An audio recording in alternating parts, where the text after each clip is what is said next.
All right, guys. Tell you what. You guys want to introduce yourselves? Starting with Chappie over here. Oh, how you guys doing? I'm Chappie. I'm the percussionist with the Suffers, that band. Those guys. What's up? I'm Mark. I play second guitar with the Suffers. I'm Corey, play sax in the Suffers. I'm Michael Razzo, and I play trombone with the Suffers. How do you prepare for a gig then? How do you prepare for your next show? One thing that we do kind of we use as a tool is the Superman, that we call it. And it's actually like we read something, I forget where we read it in an article. Yeah, I think it was a drummer who read an article that if you stand up and you go like yourself. this, it's about 2 minutes and you're like, ah, just yelling really loud. And if you guys see us tonight, we actually do that Every time. Every show. Okay. Anytime, we can any do it little now. performance. Yeah, can we try it right now? Everybody together? So if Okay. y'all want to help us.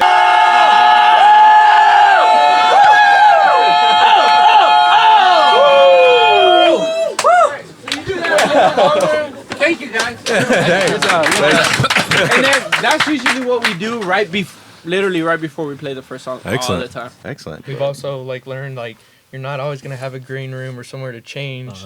So Change pack in the middle of the light, street. we've changed in the parking lot before. People just walking up and down and be all like, "What are they doing?" And I'm just in my underwear, just like. I'm a professional. Yeah. Yeah, I'm a professional. Don't worry. Nothing to see here. Excellent. Well, I have a question. Where do you get your musical inspiration from? I mean, there's a lot of punk fans in the band, you know, and a lot of ska and reggae, you know, influence in Latin, the band. salsa, and cumbia, all the merengue. Latin, you know, musics, jazz, hip hop, big time hip hop, Yeah. you know, and stuff influences. And I think that's kind of what our band does. Is we're not really all of our influences mixed together, and then it becomes something different. But we haven't had to necessarily put ourselves in one genre. Yeah, of course. And so that's given us the freedom. I mean, like, that's what makes our band so fun. That's why we have such a good time, is that we're not expected to do something. We're not limited. Yeah, to do one So thing. do you find that your sound is very definable? You can easily differentiate your sound from anyone else? They've called us Gulf Coast Soul. Yeah. And soul influence is a very big part of our band too. Of course. But Gulf Coast Soul is kind of maybe how you would define it, I guess. It's Okay. just good time music. I mean, it's just feel good music. Yeah, that's all it is. It's like a gumbo. It's a gumbo. All right. Well, do you guys have any traditions that you have when you get on stage, like other than the Superman thing? The countdown Superman. Yeah. We started doing a countdown. Oh, Yeah. yeah, So if you don't know, there's 10 of us. Yeah. And in the band, so when you get in the van, We're scared. We're always scared that we're gonna leave somebody we're gonna be behind. 30 miles down the road. Gotcha. And there's So- gonna be one missing. So everybody's assigned a number. So they go roll call. So 1, 2, 3, 4. So we roll call 1, 2 3. and then we're like woo, and then we can take off. things to be grateful for. Yeah. And just that we're actually doing this is kind of crazy. None of us really expected to be doing all this, you know, and to I mean, look, 10 people literally quit their jobs, Oh, wow. and to do this. And Yeah. this is what we're doing now. You step out on the stage, curtains drawn, audience sees you, maybe even for the first time. What is the impression you want to give before you even start playing? I want them to think that we're a family and that we're trying to bring them into our, Yeah. you know, because that's kind of, we really are a family. Like, the longer this band goes on, the closer we get, and it's really a family, and more than just friends, you know, and or just a band, Sure. or a business, or whatever you want to call it. But it's but what I've heard from people, you know, after they come up to us after the show, is that they're just like, you guys look like you're having such a good time. Yeah.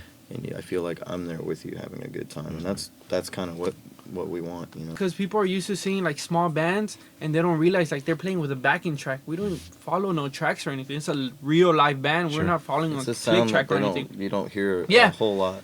And I think once we start playing, then they're like, damn it, they're good. The biggest and best crowd we had was Boise, Idaho. Boise, Idaho. It was awesome. It was awesome. On a Massive Sunday. crowd. They stayed afterward. Everybody bought like all of our stuff and like Nice. bought us drinks and just hung out with us all night. It was insane. And like, yeah, so big props. Shout out to Boise. yeah. Boise, love you. Like at South by Southwest, there's a million bands to go check out, and so everybody's got their own taste and what they want to go check out. Mhm. Some of us go together for certain things, and some of us just strike off on our own and just, That's me. you know. There's That's something why I weird, there's love something South strange by about wandering Southwest. out. Yeah, dude, it's like it's a festival, but like you get to create your own schedule, like Of your own course. lineup, pretty much. Well, So well- I just go see all these bands that never come here. Like one of my favorite bands that I saw was from Portugal, Buruca Son Oh, wow. Sistema, Wow. and dude, they were just crushing. I was like, what are the chances that I get to see them here in the U.S.? Sure. So I'm like, I went. Yeah. I saw them twice that day too. It was just awesome. But Choppy saw about 40 bands in one day, and everyone else slept. Yeah, Something like has I'm the one who unlimited stayed energy. out late. I was like super tired. Where like I have to go see these bands. I'm never gonna see them again. Like we're all going back to the house at like after we do all these things that we have to do, and then Choppy's just like, I'll meet y'all later at the gig, See y'all and then later. after the gig, he's like, I'll see y'all later, and we're going home, and he's what Nonstop. is he doing? Let's go see bands. How does he get the energy? It's that Red Bull. Yeah. The Red Bull doing it for you. So I'm like this. I don't want to listen. Who's actually pushed you the most to actually pursue your dream about actually doing music here? I Yeah. would say maybe my grandma. Okay, cool. She let me practice. Like I was, because I lived with my grandma. Like I had drums and I was always loud. I always played loud music, but she never stopped me. Yeah. I remember it's funny when we were young with my cousins, who just because we used to like turn up the music really loud and pretend like we were Kiss. Sure. So we used to make our guitars out of cardboard and all Uh-huh. this stuff. And we used to put on shows too. One time we lit up an atomic smoke bomb in the garage, and we had to cancel the show because we were choking. We couldn't wait to them, man. It was smoke, like, ah. So the show was canceled. But yeah, and another time she used it to her advantage too. She's like, oh, this person's coming over, turn it up so they can leave. Yeah. So yeah, but she, even though like random morning I would wake up or I would start practicing or whatever, she would never tell me to stop. So Yeah. that's the way something I see, like she never stopped me. Excellent. How about you? Well, I mean, the main guy was a dude named Joseph Jackson in Houston. He was a vibraphone player and drummer. Yeah. He was probably one of my first mentors, and kind of pulled me into the scene and got me gigs and to where I could actually make a living doing that. Right.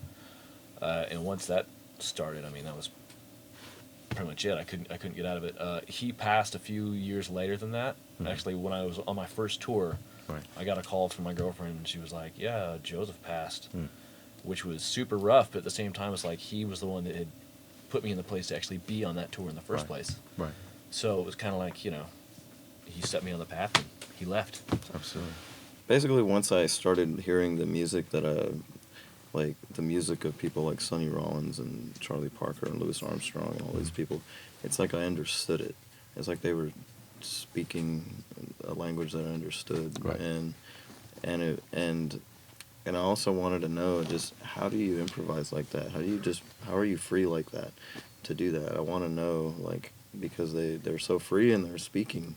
And how is that possible? You know, course. like, why do you play music? It's like I don't have an answer for that. Right. It's just I can't stop, and I can't picture my life without it. You know? Sure. Well, how do you experiment with your? Because as an artist, I know that you're always growing and trying new things. How do you experiment with your instrument in order to bring that new element to the band? I think studying, one part is celebrating your own sound. Yeah. And your sound doesn't like it's always there. There's your personality is always there, but it really comes from studying other people's music. Sure. And you have to learn other people's music before you can do anything. Sure.